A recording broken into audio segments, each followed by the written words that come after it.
The night the walls began to bleed, I was finally forced to admit that something was terribly wrong with the house.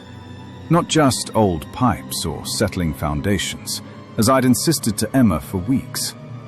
The dark crimson liquid oozed between the ancient wooden panels of our bedroom wall, viscous and warm to the touch. It smelled of copper and something older, earthier, like freshly turned soil from a grave. "Tell me you see it too," Emma whispered, her fingers clutching mine so tightly I could feel her pulse hammering against my skin. I nodded, unable to form words as the stain spread, tracing patterns across the wall that seemed almost deliberate. Shapes that resembled crude letters in a language I didn't recognize, but somehow understood meant harm. From the corner of my eye, I caught a glimpse of something dark and formless, like a cloak suspended in air, hovering at the threshold of our bedroom door. When I turned to face it directly, the space was empty, but the temperature plummeted, and the distinct impression of being watched, of being judged, hung in the air like a death sentence. That was the beginning, or perhaps, more accurately, the moment when denial became impossible.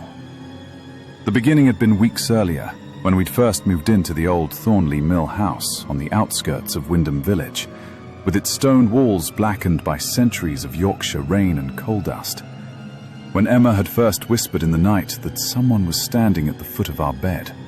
When my daughter Lily started having conversations with an invisible friend she called the Dark Man. I should have listened then. Should have packed our belongings and fled before it claimed us. But the house, like a spider's web, had already ensnared us. Before, it showed us exactly how far hatred can reach across centuries, and how patient true malevolence can be. Before, it taught me that some guilt can never be outrun, only confronted. My name is Daniel Harlow. 6 months ago, I moved my family from London to Wyndham, a village so small it appears on few maps, nestled in a valley that seems perpetually shadowed, even on the brightest summer days. Emma had inherited Thornley Mill House from a great-aunt she'd never met, a stroke of apparent fortune that offered an escape from crushing city debt and the aftermath of my academic disgrace. "A fresh start," Emma had said, her eyes bright with a hope I hadn't seen since the scandal. "Somewhere Lily can grow up without all of that hanging over her." By all of that, she meant the investigation into research fabrication that had cost me my position at the university, the subsequent depression that had nearly destroyed our marriage, and the whispered rumors that followed Lily at school. At 8 years old, our daughter already carried the weight of her father's public humiliation, a burden no child should bear. So we came to Thornley Mill House, with its sagging roof and creaking floors and windows that never seemed to let in quite enough light. The structure had once been part of a textile mill, converted to a residence in the late 1800s. Local history suggested it had previously been the site of a monastery, though no records confirmed this. What was certain was that the house had mainly stood empty for decades, acquiring a reputation among villagers that became clear in their reactions to our arrival. "You're the London family, then? Moving into Thornley?" The shopkeeper's smile didn't reach her eyes as she rang up our groceries that first week. "Brave choice." "Is it?" Emma had asked lightly. "The house needs work, certainly, but—" "Not the house, dear." The woman had leaned forward conspiratorially. "What's in it?" I dismissed her words as the typical superstitions that gather around old buildings in small communities. Emma had been less sure, her childhood in a northern village having instilled a more profound respect for local warnings. Lily, with a child's instinctive openness to the unexplained, had asked endless questions about the house's history on our drive home. "Do ghosts remember being people, Daddy?" she'd asked, her small face serious in the rearview mirror. "Or do they forget after a while?"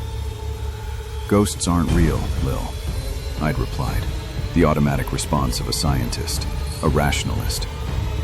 "Just stories people tell about old houses." She'd considered this with the gravity unique to children. "I think they remember," she'd finally declared. "But only the important things. The things that made them angry or sad enough to stay." Within 3 weeks, Lily had begun speaking to someone or something unseen.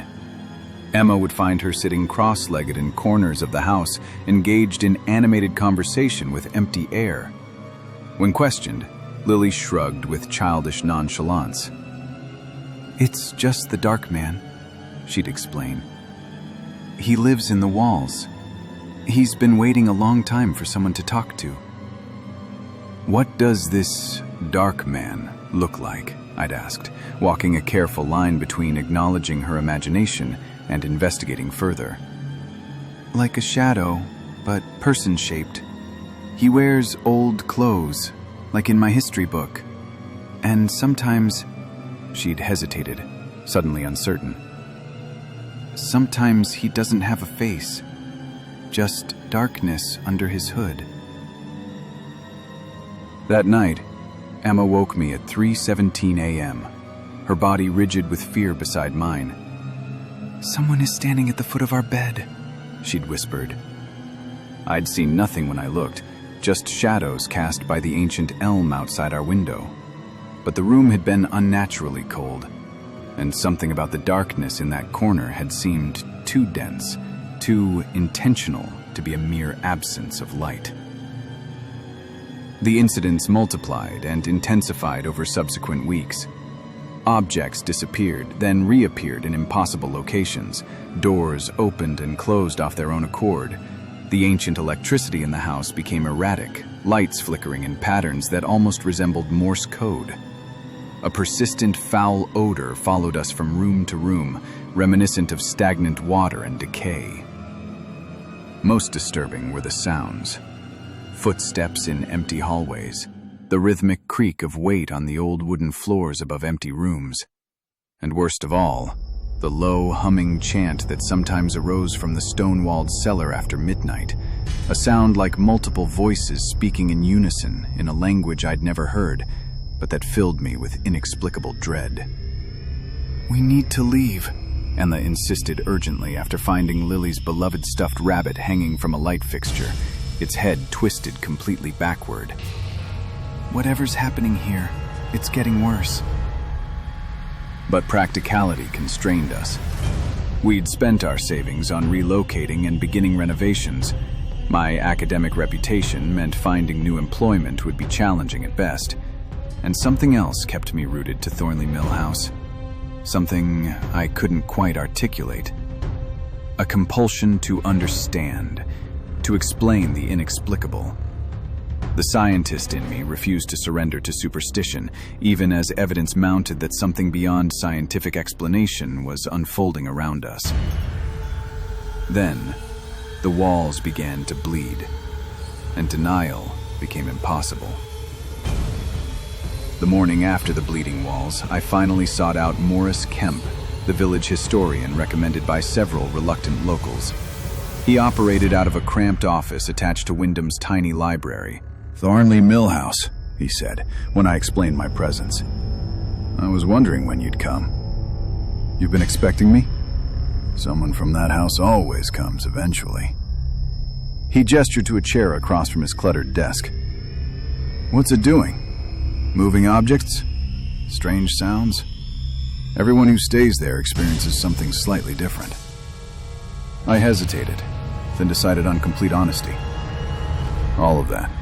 Plus, last night, the walls seemed to bleed, a dark liquid that formed patterns." Kemp showed no surprise. If anything, he looked grimly satisfied. "The monk is escalating, then. It usually takes months to reach that stage." "The monk?" He pulled a folder from a teetering stack, blowing dust from its cover before opening it. "That's what locals have called it for generations. The Dark Monk, the Black Friar, the Man in the Cowl. Different names for the same entity." He pushed a grainy photograph across the desk, a black and white image of Thornley Mill House from what appeared to be the early 1900s. In an upper window, barely visible, was a dark, cowled figure. This was taken by the previous owners, the Thornley family themselves.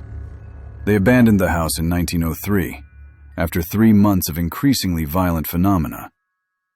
He tapped the figure in the window. Their youngest daughter claimed he spoke to her regularly.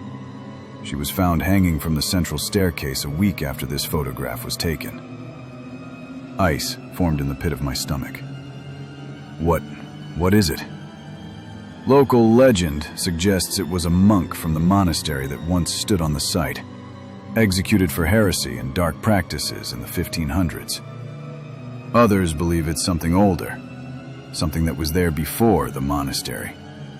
Kemp shrugged. What matters is that it's territorial and growing stronger with each manifestation. That's not possible, I said automatically, the scientist in me rebelling. Ghosts, monks, whatever this is, they're not real. Tell that to the 7 families who fled that house in the past century.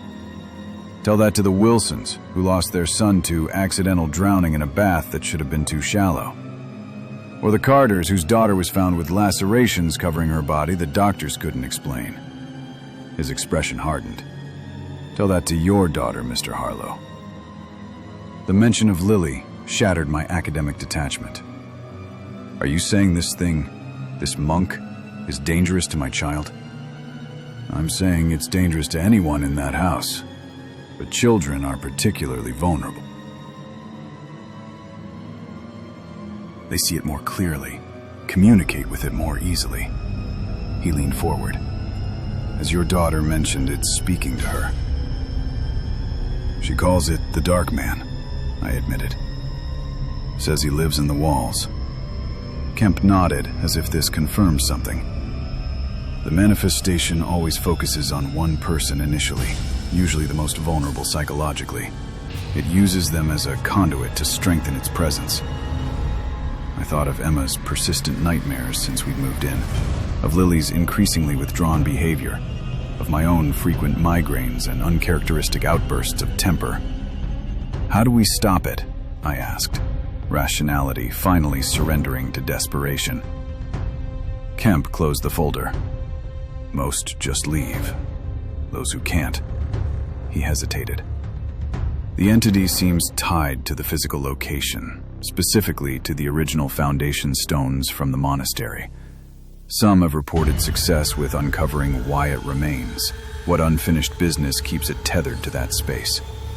And if we discover that, perhaps you can help it move on, or perhaps you'll understand what you're facing.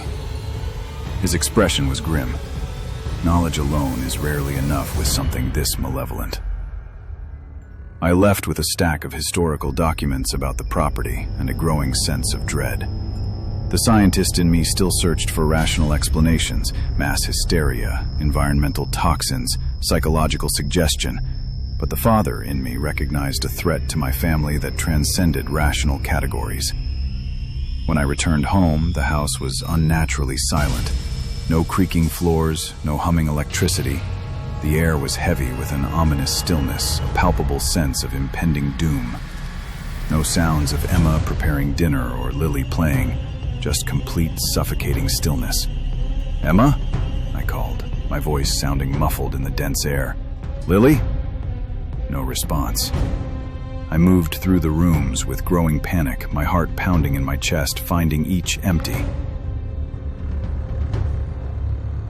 In the kitchen, dinner preparations had been abandoned mid-process.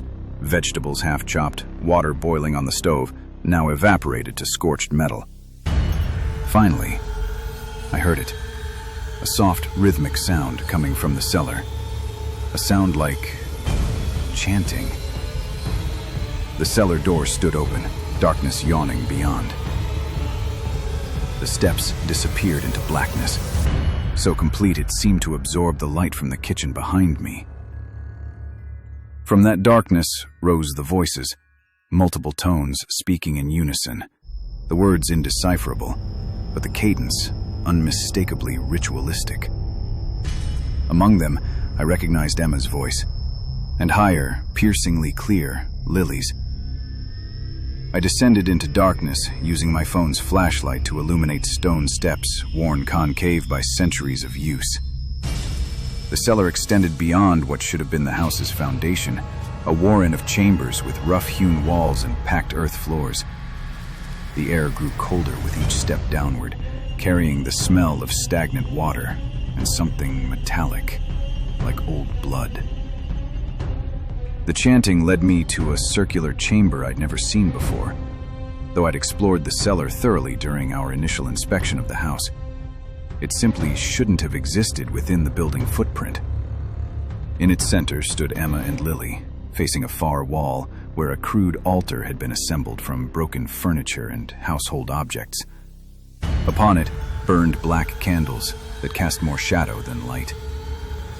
The wall behind the altar appeared to be moving, rippling as if the stone itself had become liquid. Neither Emma nor Lily acknowledged my presence as I entered. Their eyes were open but unfocused, fixed on the rippling wall as they continued the strange chant. Their voices had taken on a quality unlike their own, deeper, resonant, ancient. "Emma!" I shouted, rushing forward to grab her shoulders. "Lily, snap out of it!" At my touch, Emma went rigid, then slowly turned her head toward me. Her eyes remained unfocused, their pupils dilated to nearly blackness. "He's been waiting," she said, her voice overlaid with another, deeper tone. "Waiting for you, Daniel. For your guilt, your fear, your anger." "Let them go!" I demanded, unsure who or what I was addressing. "Whatever you are, whatever you want, leave my family out of it!" A low laugh emanated from Lily, a sound no child should be capable of producing. "Your family is already part of it, has always been part of it. The bloodline returns." "What are you talking about?" As if in response, the rippling wall parted like a curtain, revealing not stone but a window into someplace else, a torch-lit chamber where cowled figures surrounded a stone altar. Upon it lay a struggling form, restrained but fighting, a sacrifice in progress, and among the cowled observers, a face I recognized with bone-deep shock. My own. No, not quite mine, but the resemblance was unmistakable. The same sharp jawline, the same deep-set eyes that had passed from my father to me and from me to Lily. An ancestor, watching the ritual with an expression of grim satisfaction. "Your blood dedicated this place," Emma's voice, not Emma's voice, continued. "Your blood must cleanse it." The vision in the wall shifted, showing the aftermath of the ritual. The sacrifice was completed. The dark-robed figures are departing. And one remaining, the man with my face, using a dagger to carve symbols into the chamber's floor. Symbols that glowed with unnatural light as he intoned words that made my skin crawl with instinctive revulsion. "What am I seeing?" I whispered. "The beginning," Lily answered, her small voice terrible with ancient malice. "Your beginning, Daniel Harlow. Or should we say, Daniel Thornley." The name hit me like a physical blow. That's not possible. I'm not related to the Thornleys. My wife inherited this house from her aunt. But even as I protested, connections began to form in my mind.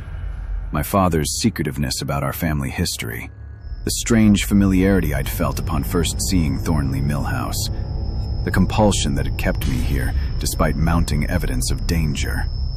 "Blood calls to blood," Emma intoned. "Sin calls to sin. You were drawn here. You were always meant to return." The vision in the wall shifted again, showing the monk, the one who resembled me, standing before a book bound in what appeared to be human skin. As he read from it, darkness gathered around him, solidifying into a cowled figure composed not of flesh, but of shadow and malice. A bargain was being struck, power exchanged for something I couldn't comprehend. With sudden clarity, I understood. Not a haunting, but a summoning. Not a ghost, but something that had never been human. The entity in our house, the Dark Monk, was what had been called forth centuries ago by my ancestor. A fragment of consciousness from somewhere beyond everyday reality, bound to this location through ritual and sacrifice. and now it wanted to be freed, to fully enter our world, rather than existing in the liminal space to which it had been confined. "Blood bound it," Lily said, her eyes now completely black, reflecting nothing. "Blood will release it." Emma produced a knife, or kitchen knife, its blade gleaming in the strange light. Her movements were mechanical, like those of a puppet, as she raised it toward Lily's throat. "No!" I lunged forward, knocking the knife from her hand. It skittered across the stone floor, coming to rest at the base of the altar. The moment it touched the altar, the temperature in the chamber plunged. The candles extinguished simultaneously, and in their place, illuminated by no visible source, stood the cowled figure I'd glimpsed at our bedroom door, the dark monk in his full manifestation. He was composed of darkness deeper than the mere absence of light, a negative space in reality itself, where his face should have been, only void. His robes moved with no air to stir them, rippling like liquid shadow. And from that emptiness came a voice that bypassed my ears to resonate directly in my mind. "Release me." "I don't know how," I said, standing protectively before Emma and Lily, though they remained entranced, unresponsive. "I don't know what you want." "Blood of your blood. Guilt of your guilt." The entity's form expanded, filling the chamber with suffocating darkness. Within that darkness, I glimpsed scenes from my own life, my academic fraud discovered, my public disgrace, the despair that had driven me to consider ending my life. I saw Emma's silent suffering as she shouldered the burden of our financial ruin and social isolation. I saw Lily, overhearing schoolmates whisper about her father, the failure, the fraud, the fake. And beneath those recent memories, I saw older ones that couldn't possibly be mine. The monk, with my face, performing rituals too terrible to comprehend. The pact he made. The price he paid. Not just his own soul, but those of his descendants, bloodbound to return to this place generation after generation. The cycle continues. "No," I said, a different kind of clarity forming. "The cycle stops with me." I reached for the knife on the floor, its blade catching the strange, sourceless light. The entity's darkness surged toward me, eager, hungry, expecting me to turn the blade on my family, to complete the sacrifice begun centuries ago. Instead, I drew it across my own palm, letting blood well from the wound. My blood. Thornley blood. "You want blood?" I pressed my bleeding hand against the central stone of the altar. "Take mine. Only mine." The entity recoiled, confusion radiating from its formless mass. This wasn't the ritual it expected, not the sacrifice that would complete its liberation. "My ancestor bound you here through cruelty, through others' suffering," I continued, the plan forming as I spoke. "I release you through my own free will, my own pain, me alone." "Not enough." "It has to be," I insisted. "I'm breaking the cycle. Whatever debt my bloodline owes, I will pay it. Whatever guilt we carry, I accept it." I pressed harder against the stone, feeling it grow warm beneath my bleeding palm. No more innocent sacrifices. No more hiding from responsibility. That's been the problem all along, refusing to face what we've done.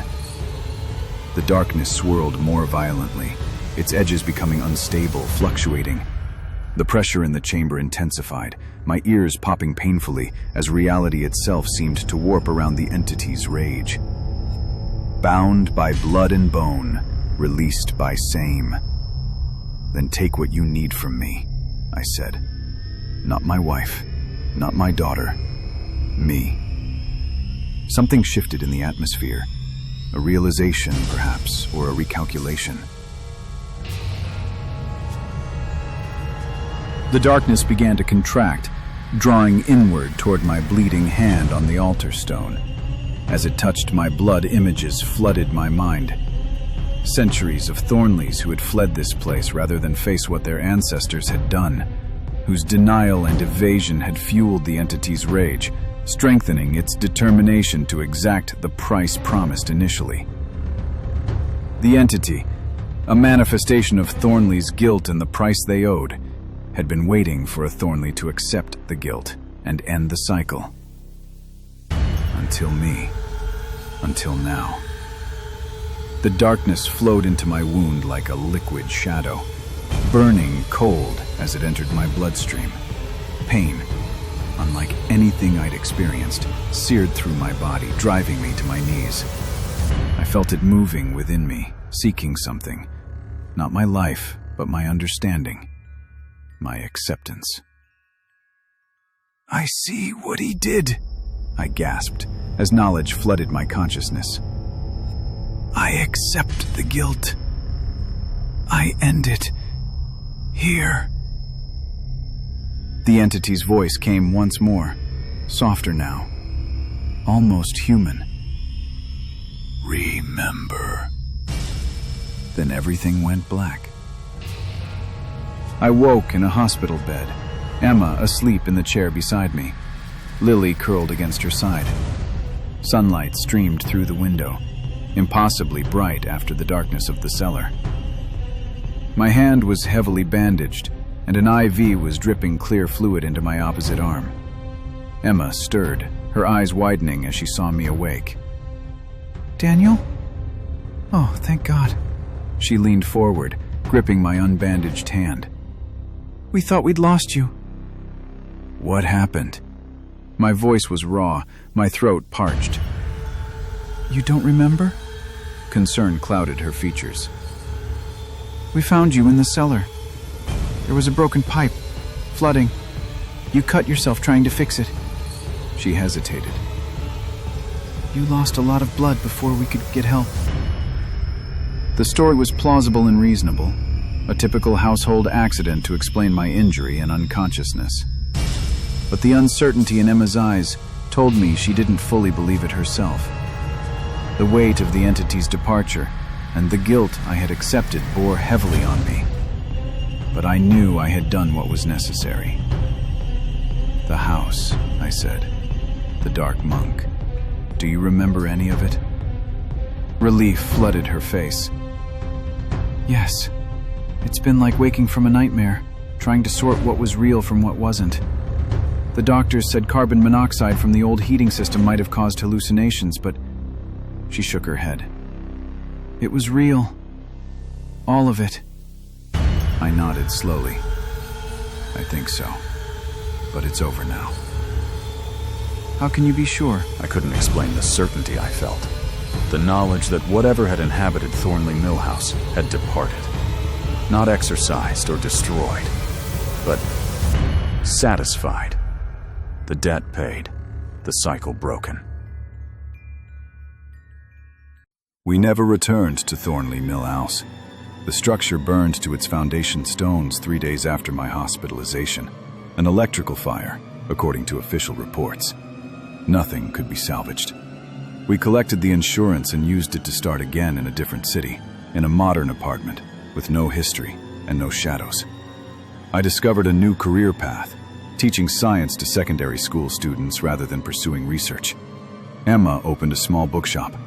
Lily, now 10, has no memory of the dark monk or the cellar ritual. A blessing we don't question. But sometimes, in dreams, I still see through my ancestors' eyes. I understand the desperation that drove him to summon something he couldn't control. The fear that led him to bind his own bloodline as collateral for power he never fully received. I feel the weight of centuries of evasion and denial that followed as generations of Thornleys fled rather than confront their inheritance. And sometimes, in the deepest part of the night, I feel the entity's presence. It's not threatening now, but watchful. It's a part of me, a reminder of the promise made, and finally kept. It reminds me that accepting guilt is not the same as being defined by it. On those nights, I check on Lily, sleeping peacefully without nightmares. I hold Emma close, grateful for second chances neither of us expected. And I face the darkness without fear, knowing that some debts can be paid only through recognition, through acknowledgement of the past rather than escape from it. The cycle is broken.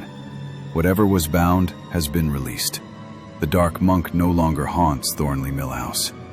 But sometimes, I wonder if a fragment of him haunts me still. Not as a curse, but as a witness. Not as a threat, but as a memory. A reminder that the darkest shadows we face are often cast by our own actions, our own evasions, and our own refusal to confront what we'd rather forget. And in acknowledging them, we may find not just fear, but freedom. This sense of responsibility, of owning up to our past, is what keeps us engaged in our journey of self-discovery.